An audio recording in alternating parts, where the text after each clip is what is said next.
रतन महाराज मठाधिपती श्री क्षेत्र मठ संस्थान सासोरा तालुका केज जिल्हा बीड। मी या मठाला आणि रुजू झाल्याची माहिती देतो की एकनाथ महाराजांचा त्या ठिकाणी अंत झाला, त्यावेळेस त्या ठिकाणी मी येऊन त्या ठिकाणी त्यांचा आधी अंतविधी संपूर्ण पार पाडला। सर्व कार्यक्रम त्यांचे त्या ठिकाणी अंतविधीचे माझ्या हस्ते झाले। नंतर त्या ठिकाणी मी त्यांच्या सुरुवातीला पुण्यतिथीची त्यांची सुरुवात केली। नंतर पुढे त्या ठिकाणी दिंडी मार्ग काढला, दिंडी त्या ठिकाणी पालखी सोहळा तयार केला। तिथून पुढे त्या ठिकाणी आणि मी त्या ठिकाणी मठाची बांधकामाची सुरुवात केली। अगोदर त्यांची समाधी बांधली, समाधी बांधलेली नव्हती, समाधीचं काम केलं। समाधीचं काम करून मठाचा पाया तयार केला। मठाचा पाया तयार करून त्या ठिकाणी तीन मजली इमारत त्या ठिकाणी सासोरा येथे मठाची बांधून काढलेली आहे। तेव्हा या इमारतीला त्या ठिकाणी कोणीही देणगी त्या ठिकाणी दिली नाही आणि मीही कोणाला देणगी मागितली नाही। मग ह्या मठाला त्या ठिकाणी प्रत्येक गावगावच्या लोकांनी साहित्य रूपानं त्या ठिकाणी आणि बांधकामासाठी आणि साहित्य रूपाने सिमेंट, चुना, वाळू वगैरे वगैरे अशा सर्व वस्तू पुरवून मठाचं बांधकाम करीत आलो मी आजपर्यंत दैनंदिन कार्यक्रम त्यांचे वार्षिक नियमाप्रमाणे आणि चालू आहेत। भजन, कीर्तन, पुण्यतिथी, दिंडी सोहळा नेमानं चालत आलेला आहे। त्यामुळे त्या ठिकाणी या पूर्ण बीड जिल्ह्यामध्ये माझे त्या ठिकाणी 77 शिष्यमंडळ आहे। तेव्हा या शिष्यमंडळाला मी त्या ठिकाणी सेवा करून मोठ्या प्रेमानं त्या ठिकाणी त्यांना आणि बोध केलेला आहे, ज्ञान दिलेलं आहे, शिकवणी दिलेली आहे। त्यांच्या आचरणामध्ये बदल करून त्या ठिकाणी आणि शुद्ध आचरण करायला लावून त्या ठिकाणी शिष्यमंडळी तयार केलेली आहे।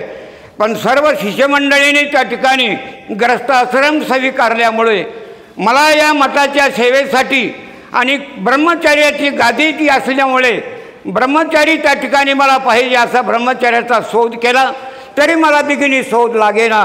तेव्हा त्या ठिकाणी केशव त्या ठिकाणी नाथराव गीते नंदागौड तालुका परळी जिल्हा बीड हा त्या ठिकाणी शिष्य सर्व लोकांनी त्या ठिकाणी तयार करून त्या ठिकाणी माझ्याकडे घेऊन आले।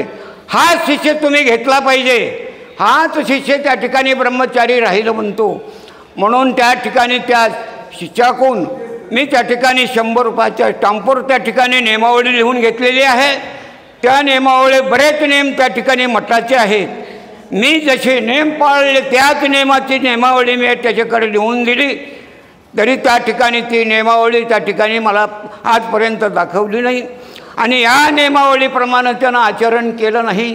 त्या ठिकाणी आणि वही लोकांच्या नादी लागून वही पार्ट्या तयार करून त्या ठिकाणी खूप त्या ठिकाणी इथे येऊन मला त्रास देऊ लागलेला आहे। माझ्या नावानं संपूर्ण इस्टेट लिहून द्या, माझ्या नावानं संपूर्ण 7/12 शेतीच्या करा, माझ्या नावानं त्या ठिकाणी संपूर्ण अधिकार कारभाराचा द्या। मठाधिपती त्या ठिकाणी जे पद आहे ते मला लोकांनी म्हणलं पाहिजे असा त्या ठिकाणी आग्रह करतो आणि नाही म्हणलं की त्या ठिकाणी पार्टी आणून माझ्या अंगावर घालून इज्जत घालवतो। बरेच त्या ठिकाणी तक्रारी अर्ज त्या ठिकाणी अधिकारी लोकांकडे त्या ठिकाणी त्याने दाखल केलेले आहेत, पण अधिकारी लोकांनी माझ्यावर कृपा केलेली आहे। तेव्हा त्या ठिकाणी आणि पुन्हा काही वाईट त्या ठिकाणी बोलू लागलेला आहे, वाईट त्या ठिकाणी शब्द वापरतो। मसाल जोगला जी प्रकरण झालं सरपंचाचं तीच गत तुझी करून देईन, नाही तो लिहून दे अशा प्रकारची धमकी देतो। घरात येऊन लोक नसताना, कुणी पाहिलं नसताना अशा प्रकारचा त्रास देऊ लागला आहे। माझा जीव त्या ठिकाणी नरडीला आलेला आहे, माझं अन्न पाणी 2 वर्षापासून वर्ज झालेलं आहे। मी नुसता दुधावर जगलेलो आहे, तरी तर त्या ठिकाणी दिल्लीमध्ये तो आज आणि उपोषण करण्यासाठी बाया घेऊन बसलेला आहे। तेव्हा त्या ठिकाणी त्यांनी जे उपोषण घेतलेलं आहे, उपोषणला जो बसलेला आहे ते त्या ठिकाणी सर्व अधिकारी लोकांकडून त्या ठिकाणी न्याय मागतो। याला त्या ठिकाणी न्याय कोणता देवा असं महाराष्ट्रामध्ये शिष्यानं गुरुवर तक्रार देऊन शिष्याला हाणमार केलेली कुठंतरी त्या ठिकाणी ऐकण्यात असेल का कुणाच्या, अशी मी सर्व महाराष्ट्रातल्या बीड जिल्ह्यातल्या लोकांना विनंती करतो आणि त्या ठिकाणी त्यांनी जे मला त्रास चालवला आहे त्याच्या